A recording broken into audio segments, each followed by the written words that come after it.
Opo wareg mangan gengsi, gengsi dikecapi tetep ra enak didilati. Assalamualaikum, terima kasih sudah mampir. Selamat menunaikan ibadah puasa bagi teman-teman muslim yang menjalankan. Semoga puasanya lancar sampai hari akhir ya. Seperti biasa, aku comeback lagi, Besti, dengan cerita yang aneh, ngeri, bikin mikir, dan bikin sadar. Pasti kalian gak asing kan dengan kalimat satu kebohongan akan melahirkan kebohongan lain. Nah, ini nih, di Perancis ada orang yang membohongi keluarganya itu selama 18 tahun. Dan ketika kebohongannya hampir terbuka, solusinya bukan klarifikasi, gengs, tapi pembantaian. Inilah kisah tentang Jean-Claude Roman, pria yang 18 tahun membohongi keluarganya. Katanya, Denny bekerja sebagai dokter peneliti di WHO. Padahal kerjaannya cuma nongkrong di dalam mobil, bahkan tidur di mobil. Dan selebihnya berkeliaran gak tentu arah, gengs. Selamat datang di kebohongan paling konsisten, paling konyol dalam sejarah kriminal Prancis. Tanpa ngomong lama-lama, begini ceritanya. Jean-Claude Roman lahir pada tahun 1954. Dia adalah anak tunggal dari keluarga yang kelihatannya cukup stabil secara ekonomi. Sebagai anak satu-satunya, tentunya dia dihujani kasih sayang yang banyak dari kedua orang tuanya. Tidak ada riwayat kriminal masa kecil. Karakteristik yang sering disebut dalam kesaksian kalau dia ini adalah sosok yang pendiam. Masalahnya tuh cuma satu, dia ini nggak bisa ngomong kalau aku gagal, cenderung menghindari konflik, dan selalu ingin terlihat baik, dan takut banget kalau dia mengecewakan. Guru-gurunya ini menggambarkan dia sebagai anak yang tenang, tidak menonjol, tidak bermasalah juga. Bukan jenius luar biasa, ya biasa-biasa aja.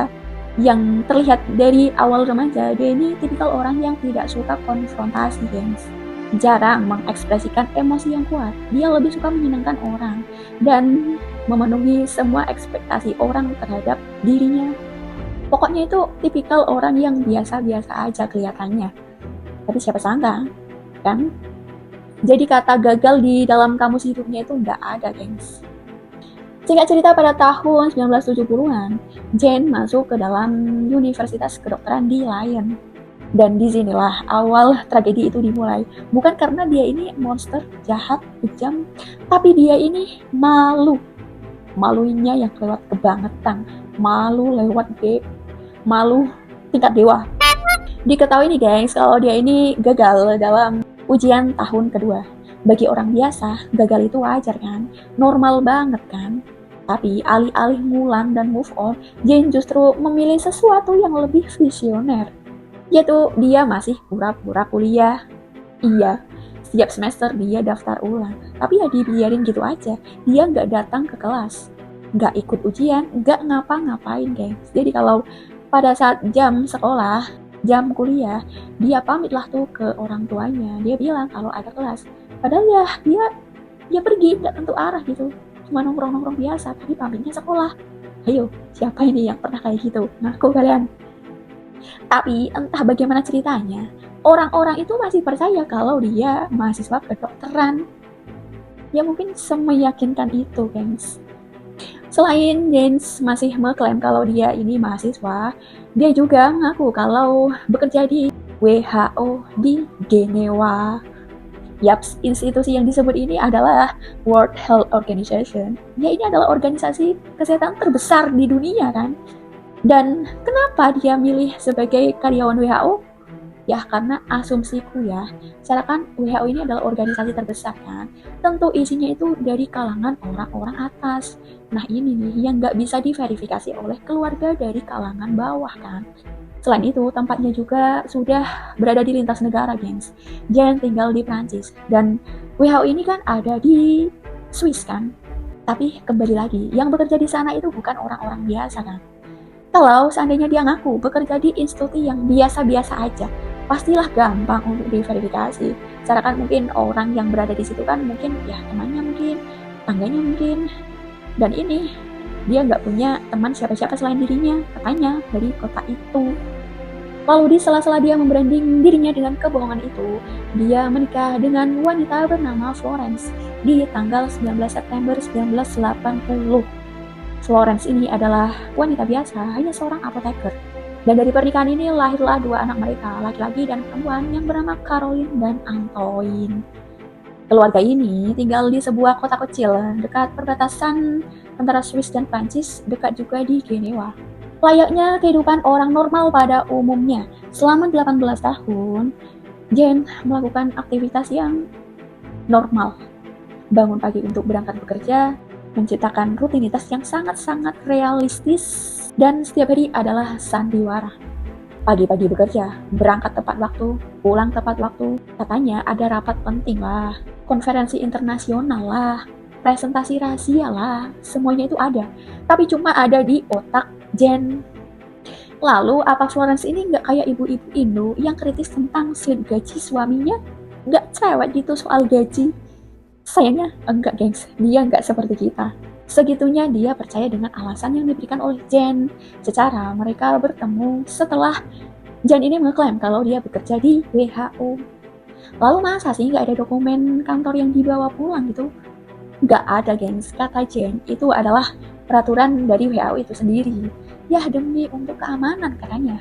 Pokoknya kalau ditanya soal kerjaan, semuanya punya alibi masing-masing gengs.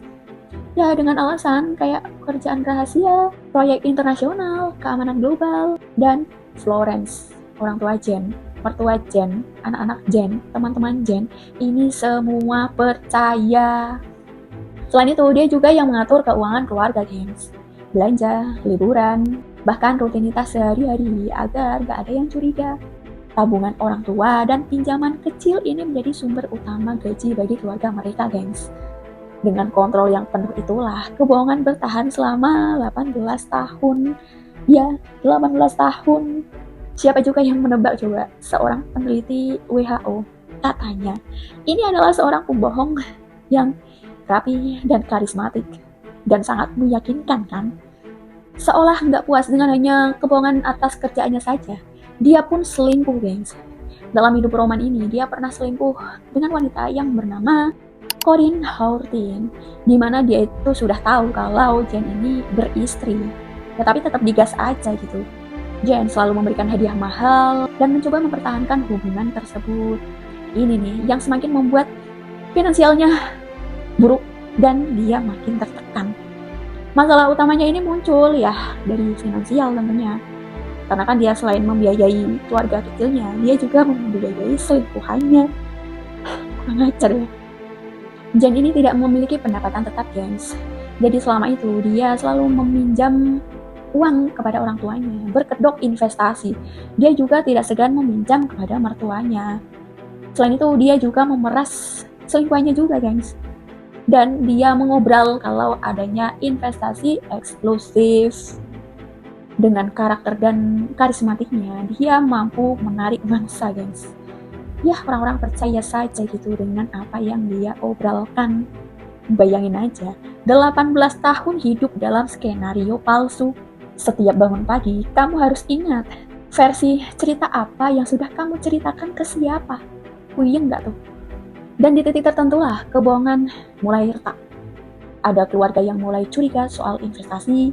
Ada pertanyaan yang mulai mendetail tentang pekerjaannya. Di sini Jen sadar kalau sebentar lagi akan selesai. Padahal dia bisa aja ngaku loh, bisa aja dia kabur. Tapi dia malah memilih opsi yang sangat mengerikan, guys. Karena bagi Roman ini, mengaku gagal itu sama dengan kehilangan istri, kehilangan keluarga, kehilangan identitas diri dan kepercayaan. Beberapa hari sebelum tragedi itu terjadi, Roman membawa selingkuhannya ini pergi ke suatu tempat tengah hutan yang sunyi. Katanya dia mau membicarakan sesuatu yang sangat-sangat serius. Tapi di tengah-tengah percakapan, Jen tiba-tiba menyemprotkan gas air mata ke wajahnya si Corinne. Setelah itu, Jen mencoba mencekik Corinne. Tapi alhamdulillahnya Corinne di sini bisa melawan dan berhasil selamat. Awalnya, setelah kejadian itu, Corinne kan tentu meminta penjelasan kepada Jen tentang apa yang terjadi.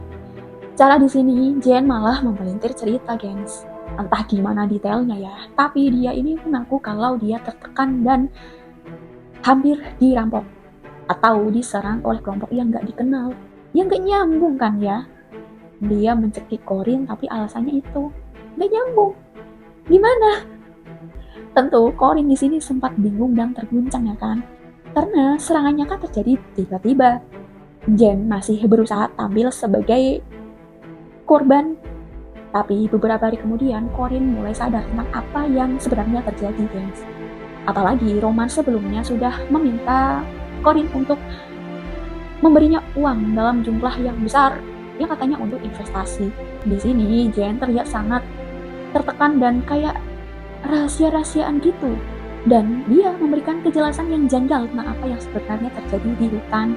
Akhirnya di sini Corin memutuskan untuk melapor ke polisi.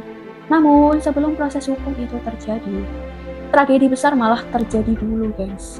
Seperti semua sandiwara besar yang dibangun di atas udara.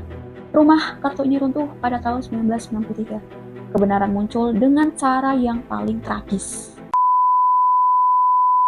Tepatnya pada tanggal 9 Januari 1993, Jen memutuskan untuk membunuh istrinya, guys. Dengan cara dipukulnya pakai rolling pin. Yaps, alat untuk menggilas kue itu. Dia memukul istrinya pakai itu berulang kali sampai meninggal. Gak habis di sana, setelahnya dia masuk ke kamar anak-anaknya. Kemudian dia langsung menembak anak-anaknya dengan pistol kaliber 22 waktu mereka semua masih tidur terlelap. Jadi belum sempat ada perlawanan, guys. Seolah gak puas di sana, besoknya dia mengunjungi rumah orang tuanya yang berjarak sekitar puluhan kilometer dari rumah Jen. Di sana mereka, which is Jen dengan orang tuanya, makan siang bersama. Lalu mereka ngobrol basa-basi biasa, tapi tanpa aba-aba, Jen langsung menembak kedua orang tuanya. Ini tuh seolah-olah mau menghapus saksi hidup dari skenario hidupnya sendiri, kan. Setelah pembantaian itu, Jen kembali ke rumahnya sendiri. Di sana dia mengonsumsi obat penenang dalam jumlah yang besar, lalu menyiramkan bensin ke dalam rumahnya dan membakar rumahnya sendiri. Ya, dia ini berharap dia bisa mati bersama kebakaran rumah itu. Tapi alhamdulillahnya dia nggak mati, guys. Dia selamat. Petugas pemadam kebakaran ini datang tepat waktu dan menemukan Jen dalam kondisi tidak sadarkan diri di tempat tidur. Lalu Jen dibawa ke rumah sakit dan akhirnya dia masih hidup, selamat. Awalnya dia ini masih berpura-pura kalau kebakaran di rumahnya itu adalah kecelakaan, guys. Namun penyelidik mengungkapkan bahwa keluarganya ini meninggal sebelum api itu dinyalakan. Ya karena kan kalau di otopsi pasti ada bekas pukulan dan bekas luka tembak, kan. Percobaan bunuh diri itu udah kayak penghapusan jejak, bukan tindakan impulsif sesaat. Dari sini nih, polisi kan ya tentunya mencoba untuk menghubungi pihak keluarga Jen, kan. Tapi karena nggak bisa dihubungi, polisi pun memutuskan untuk meluncur ke rumah orang tua Jen. Dan seperti yang kita tahu, begitu polisi sampai di sana, polisi langsung menemukan pemandangan yang amat-amat tragis, yaitu orang tua Jen sudah dalam kondisi meninggal dunia. Di sini polisi sudah mulai curiga tentang apa yang terjadi, guys. Ya meskipun lokasinya berbeda, tapi waktu kematian mereka itu kan dalam rentang waktu yang hampir bersamaan. Dan juga orang-orang dekat Jen. Tentulah orang yang paling pertama dicurigai adalah Jen, Roman, dan Anne. Akhirnya setelah kondisi fisik Jen ini sudah membaik, interogasi pun digelar. Pelan-pelan tapi pasti, kebohongan 18 tahun itu mulai menemukan titik terang, mulai terbongkar. Jadi di sini total korban ada 5 orang. Orang tua Jen, istrinya, anak-anaknya yang berusia 5 tahun dan sekitaran 7 tahun pada saat itu. Kasian banget ya. Dalam persidangan, Roman mengakui dan mengatakan kalau dia ini takut mengecewakan orang-orang tersayangnya. Dia ini sebenarnya takut gagal, gengs. Motif utama yang disimpulkan pengadilan adalah malu yang sangat-sangat ekstrim, takut kehilangan citra dan ketidakmampuan untuk menghadapi realitas kehidupan. Akhirnya dia dijatuhi hukuman seumur hidup, guys. Karena sistem hukuman mati di Prancis sudah dihapuskan sejak tahun 1961. Setelah menjalani bui sejak tahun 1996, dia ini mendapatkan pembebasan bersyarat pada tanggal 28 Juni 2019 kemarin, setelah sekitar 20 tahun di penjara. Setelahnya dia masuk ke sebuah biara di Prancis. sebagai pengawasan kondisional beberapa tahun, guys. Jadi meskipun bebas, dia tetap diawasi sepenuhnya. Selanjutnya pada tahun 2022, dia keluar dari biara dan tidak lagi memakai gelang elektronik, serta hidup relatif bebas di sebuah desa di wilayah Indre di Prancis dengan syarat-syarat tertentu. Ya kalau misal dia nggak boleh ketemu dengan keluarga korban, atau dia nggak boleh berpindah tempat sebelum dia melaporkan, dan sebagainya. Jadi, meskipun dia dihukum seumur hidup, tapi sistem hukum Prancis memungkinkan pembebasan setelah jumlah waktu yang ditentukan dengan pengawasan. Kasusnya ini mengguncang Prancis, bahkan kisah ini dituliskan di dalam buku yang berjudul El Adversaire karya Emmanuel Carrère. Dan aku yakin di antara kalian pasti bertanya-tanya, bagaimana mungkin kebohongan bisa bertahan sampai 18 tahun tanpa satupun sistem yang memverifikasi? Jawabannya sederhana, guys. Kadang kita itu nggak memverifikasi orang yang terlihat biasa-biasa aja atau terlihat baik-baik aja kan. Jadi kalau hari ini kamu merasa gagal dan hidupmu nggak terasa sekeren kayak orang lain, tenang, itu wajar, itu normal dan masuk akal. Gagal itu manusiawi kan. Yang nggak manusiawi itu hidup dalam CV palsu selama 18 tahun. Lalu menghapus keluarga karena takut ketahuan. Cerita ini mengajarkan kita satu hal. Kadang kejahatan terbesar itu bukan datang dari kebencian, tapi dari gengsi. Dan gengsi kalau dipelihara terlalu lama akan menjadi tragedi. Gitu, gengs. Opo ware mangan gengsi. Gengsi dikecapi tetap tak enak didilati. Oke, itu saja cerita dari aku malam ini. Gimana menurut kamu? Tulis di kolom komentar ya pendapat kamu tentang video ini atau tentang cerita ini. Jangan lupa like, comment, subscribe agar channel ini terus berkembang dan selalu menemani malam gabut kalian dengan cerita-cerita yang aneh, ngeri, bikin mikir, dan bikin sadar. See you next time, see you next video. Wassalamualaikum warahmatullahi wabarakatuh.